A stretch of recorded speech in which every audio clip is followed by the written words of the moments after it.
आज की इस वीडियो में मैंने कुछ लोगों के आप लोगों को नाम दिए हैं गिव अवे में जो लोग विनर बने हैं, लेकिन इस बात का बहुत दुःख है कि आप लोगों को इस बात का भी नहीं पता कि मैं हर वीडियो में कोई भी वज़ाइफ बताते हुए ये बताती हूँ कि सबसे अफ़ज़ल अमल या तो इस्तिग़फ़ार है या फिर दुरूद शरीफ़। यही 2 ऐसे अमल हैं जो आप लोगों को अपनी ज़िंदगी में करने चाहिए। वज़ाइफ हम अपनी स्पेसिफ़िक दुआ के लिए कर रहे हैं, तो हम वहीं इस्तिग़फ़ार और दुरूद पाक करके सबसे अफ़ज़ल अमल है ये, जो हमारे नबी बताया करते थे। जब उनके पास लोग आते थे कि या रसूल अल्लाह हम क्या करें?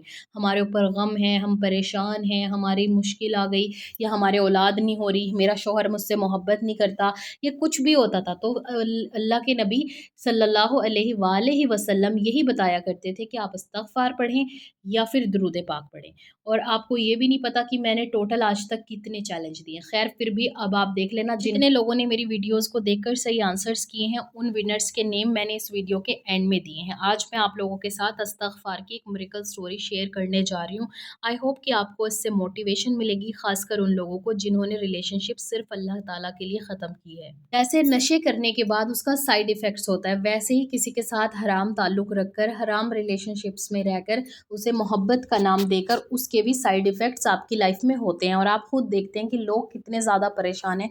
मुझे लगता है कि यह 99% लोग आज की दुनिया में सिर्फ़ और सिर्फ़ जो अनमैरिड हैं, वो इसी चीज़ से लेकर परेशान हैं कि उन्हें किसी से मोहब्बत हो गई और उस इंसान ने 1 या 2 साल बाद या कुछ साल बाद उनका दिल तोड़ दिया। ऐसे भी मैसेज आते हैं कि 14 साल का रिलेशनशिप उस इंसान ने एक झटके में ख़त्म कर दिया, या कोई इंसान उनको छोड़कर चला गया।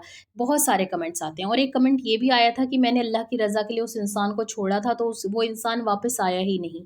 सबसे पहली बात है, वो आपको धोखेबाज़ तो कहेगा कि अगर आप उससे डायरेक्ट बात करना बंद कर दें, क्योंकि ये रिलेशनशिप्स में आप अपनी मर्ज़ी से आई हैं या आए हैं, तो जब भी आप किसी को अल्लाह की रज़ा के लिए छोड़ें, तो उस इंसान को रीज़न बताएँ कि देखें, मुझे आगे ये रिलेशनशिप्स जो है कंटिन्यू नहीं रखनी है, क्योंकि मैं अपने रब से ये चाहती हूँ कि आप मेरे निकाह में आएँ, और मैं आपसे अब कम बात किया करूँगी या बिल्कुल भी हम बात नहीं करेंगे। अगर आपको मुझसे कोई काम है तो आप मुझे मैसेज छोड़ दें, मैं आपको छोड़ दूँगी। रात भर, दिन-रात हम चैटिंग्स और कॉल्स पे नहीं रहेंगे। रहना बहुत मुश्किल है, लेकिन जो इस मुश्किल रास्ते को अपनाता है, कामयाबी भी अल्लाह ताला उसी को देते हैं। आज की ये मिरेकल स्टोरी ये प्रूव करेगी कि ज़िंदगी से गए हुए लोग भी वापस आ सकते हैं। मैं यहाँ पर जिनका इंतकाल हो गया उनकी बात नहीं कर रही। अगर कोई आपकी ज़िंदगी से चला गया, या आपने उसे खुद अल्लाह ताला की रज़ा के लिए छोड़ दिया और ये सोचा कि सिर्फ़ अल्लाह से माँगूँगी, लेकिन आपने उस इंसान को रीज़न बताया और उस इंसान को समझाया कि देखें, अगर हम शादी नहीं कर सकते तो हमारा मिलना गलत है, हमारी बात करनी गलत है। कुछ लोग ऐसे होते हैं, उन्हें पता होता है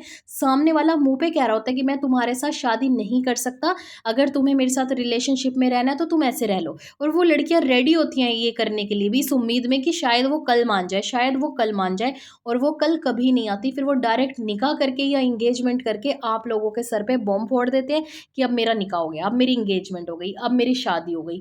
और फिर भी आप लोग इतना ज़्यादा मुझे मैसेजेस करते हैं कि शादी तो टूट भी सकती है, रिश्ता टूट भी सकता है। सबसे पहली बात, मैं किसी का रिश्ता नहीं तोड़वाती, चाहे वो आपका खुद का ही क्यों ना हो।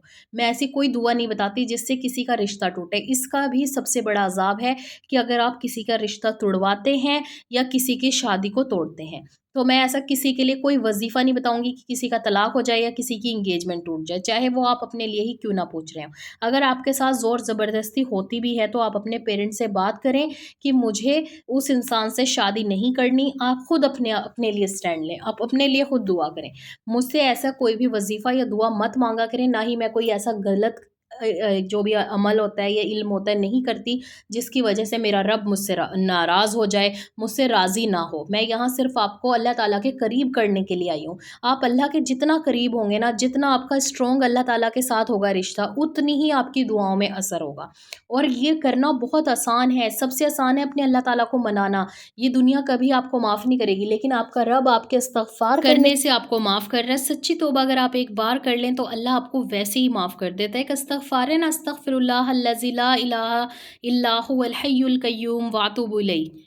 अगर आप दिन में सिर्फ़ 3 बार पढ़ के अल्लाह ताला से तौबा कर लें ना, सिर्फ़ 3 बार ध्यान से पढ़ के, तो भी अल्लाह ताला आपको माफ़ कर देता है। लेकिन इंसान से आप हज़ार, लाखों, करोड़ों बार माफ़ी माँग लें, वो आपको माफ़ नहीं करता। यही फ़र्क है अल्लाह में और इंसानों में। तो जितना हो सकता है अल्लाह के सामने झुकें, किसी इंसान के सामने झुकने से। अगर किसी ने आपको धोखा दे दिया या किसी ने आपसे मोहब्बत के वादे किए, तो अपने रब की तरफ लौट आओ। आपने देखा नहीं कितने लाखों, करोड़ों लोग अल्लाह ताला की तरफ आ जाते हैं जब उनके ऊपर कोई मुसीबत आती है और अल्लाह ताला उनको उन मुसीबतों से निकाल भी देता है। तो इस्लाम को समझें, इसकी खूबसूरती को समझें, अपने अल्लाह के बारे में रिसर्च करें। जो लोग सिर्फ़ नमाज़ और दुरूद पाक, इस्तग़फ़ार पढ़कर ये सोचते हैं कि बस अब हमारी ये एक दुआ कबूल हो जाए और अगर नहीं हुई तो ना हम नमाज़ पढ़ेंगे, ना हम अल्लाह ताला से माँगेंगे, अस्तग़फ़िरुल्लाह। एक दुआ या एक इंसान के चलते अगर आप अपने रब को ठुकराते हैं, तो फिर क़यामत के दिन क्या हो? और आप आखिरत में कैसे अल्लाह को फ़ेस करेंगे? कब्र में पहली मंज़िल में अपने रब को क्या मुँह दिखाएँगे? हमारे नबी सल्लल्लाहु अलैहि वसल्लम को क्या मुँह दिखाएँगे? इन केस आपकी शादी हो जाती है, ज़िंदगी बहुत लंबी है, आप अपनी औलाद को क्या सिखाएँगे? अगर आप अपनी औलाद को कुफ़्र सिखाते हैं, इस्लाम से दूरी सिखाते हैं, खुद भी इस्लाम से दूर हो रहे हैं, तो फिर सोच लें कि आपका हश्र क्या होने वाला है। और अल्लाह से तौबा करते रहें, इस्तग़फ़ार पढ़ते रहें, आपको ज़िंदगी की हर खुशी नसीब होगी, ये अल्लाह का वादा है। एक बार अल्लाह ताला पर यकीन करके माँगे तो सही, अल्लाह ताला की शिकायत ना किया करें कि अगर दुआ कबूल नहीं हो रही तो अल्लाह की शिकायतें कर दूँ। और फिर जब वो आपको चीज़ मिल जाती है ना, फिर आपको खुशी भी नहीं होती क्योंकि वो चीज़ पाने से पहले आपने अल्लाह ताला को बहुत बुरा भला कहा होता है। तो इसलिए अपने अल्लाह के साथ सबसे पहले अपना रिश्ता स्ट्रॉन्ग करें, अपने रब को अपना दोस्त बनाएँ और फिर उससे माँगे। और जो यकीन के साथ माँगता है ना, अल्लाह ताला फिर उसको अता करता है। अगर आप यूके में हैं या फ़ॉरेन कंट्री में या कहीं भी बैठे हैं, ये भी अल्लाह ताला की नेमत है कि अल्लाह ताला ने आपको कामयाब किया, आपको बाहर निकाला, आपको अभी तक सलामत रखा है। इतनी मुसीबतों के बाद भी वो आपको खाने को भी दे रहा है, आपके पेरेंट्स भी दिए, आपको आँख, नाक, कान, मुँह सब कुछ अता किया। तो चलिए सबसे पहले हम मिरेकल स्टोरी सुनते हैं, उसके बाद हम विनर्स के नेम अनाउंस करेंगे। अस्मा लिखती हैं, अस्सलामुअलैकुम आपी, वालेकुम अस्सलाम। मेरी सब सिस्टर को भी सलाम। I wanna share my miracle story with you. मैं आपके चैनल को जब से फॉलो कर रही हूँ, अल्हम्दुलिल्लाह मैं आप ही के चैलेंज को एक्सेप्ट करती हूँ और उसको पूरा करती हूँ, जैसे कि मैंने आप ही के इस्तग़फ़ार चैलेंज को एक्सेप्ट किया था। और जब से ऑलमोस्ट 1 मंथ से डेली 7 के, 10 के या फिर 11 के अस्तग़फ़िरुल्लाह डेली पढ़ा करती थी। अब अल्हम्दुलिल्लाह मुझे मेरी मोहब्बत वापस मिल गई। जो इंसान मेरी शक्ल तक नहीं देखना चाहता था, जिसने मुझे हर जगह ब्लॉक कर दिया था, उस शख्स ने मुझे फ़ोन कॉल किया और हर जगह अनब्लॉक कर दिया है। बट मैंने उनकी कॉल लिफ्ट नहीं की और मुझे उनसे कोई हराम रिलेशनशिप में नहीं रहना। सो मैंने उनसे बात नहीं करते हुए बस आप सब भी इसी तरह से सिर्फ़ अल्लाह से दुआ किया करें, अस्तग़फ़िरुल्लाह और दुरूद पाक ज़्यादा से ज़्यादा पढ़ा करें और हराम रिलेशनशिप से दूर रहें। ये भी बहुत बड़ी बात है कि जिस इंसान के को पाने के लिए आप इतनी तमन्ना कर रहे हैं, फिर वो डायरेक्ट आपके पास वापस आता है, आपको कॉल करता है, आपसे बात करता है, लेकिन उसके बाद भी आप उस इंसान से कोई रिश्ता नहीं रखना चाहते। उस इंसान को ये कहकर फ़ोन बंद कर देते हैं कि अब मैं तुझे सिर्फ़ अल्लाह ताला से माँगूँगी और अगर अल्लाह ने मेरे नसीब में तुझे निकाह में लिखा है तो ठीक है, अदरवाइज़ मुझे तेरे साथ कोई रिलेशन ऐसा नहीं रखना जिसकी वजह से आखिरत भी ख़राब हो और दुनिया भी ख़राब हो। आप इस चीज़ को समझें। अगर आपको किसी इंसान से मोहब्बत है तो डायरेक्ट निकाह करवाएँ। अगर किसी इंसान को सच्चे दिल से चाहते हैं तो उसके घर पर पैगाम भेजें। अगर कोई आपको ऐसा लाइफ़ पार्टनर मिलता है जो आपसे कहता है कि उसे आपसे मोहब्बत है, तो आप उससे कह सकते हैं कि आप मेरे घर पर निकाह लेकर आएँ, निकाह का पैगाम लेकर आएँ। मेरी दुआ है कि आप में से किसी का भी दिल ना टूटे। अल्लाह ताला आप सबके लिए आसानियाँ करे। अल्लाह ताला आप सबकी मुश्किलात को आसान करे और मेरी दुआ है कि इस रमज़ान मेरी सारी बहनों के निकाह हो जाएँ जो शादी की उम्र में हैं और जो सच में शादी करना चाहती हैं और जिनके पेरेंट्स उनकी बच्चियों की शादी करना चाहते हैं, उनकी बच्चियों के लिए भी आसानी हो। आज की हमारी पहली विनर हैं सना खान, जिन्होंने सब कुछ बिल्कुल सही एंड करेक्ट आंसर दिए हैं। चैलेंजेस टोटल मैंने 12 शेयर किए हैं, जिसमें से 2 चैलेंज वो हैं जिनमें मैंने दुरूद पाक के साथ आपको इस्तग़फ़ार पढ़ने के लिए बताया और 10 टोटल इस्तग़फ़ार चैलेंज हैं, जिसमें मैंने 7 के, 2 के या 10 के कुछ भी आपको इस्तग़फ़ार पढ़ने के लिए कहा। इन्होंने मैसेज भी मेरे तरीके से किया था कि ये पाकिस्तान लाहौर सिटी से हैं और इनका नाम सना खान है। और नेक्स्ट विनर है आयशा खान, लेकिन इन्होंने सिर्फ एक क्वेश्चन का आंसर जो है वो गलत किया था, जिसमें इन्होंने चैलेंजेस 15 लिखे हैं। अदरवाइज़ इन्होंने बिल्कुल मेरे तरीके से ही मैसेज किया है, जिसमें इन्होंने अपना नाम, कंट्री और अपनी सिटी का नाम लिखा है। और नेक्स्ट विनर है हमारी सदफ़ परवीन, इनका भी सब कुछ बिल्कुल करेक्ट है। इन्होंने अपना नाम, अपनी कंट्री, अपनी सिटी और जितने भी क्वेश्चन थे सबके बिल्कुल राइट आंसर्स दिए हैं। और नेक्स्ट विनर हैं, ये लिखती हैं सैयदा नेहा सुल्ताना, कडप्पा, इंडिया।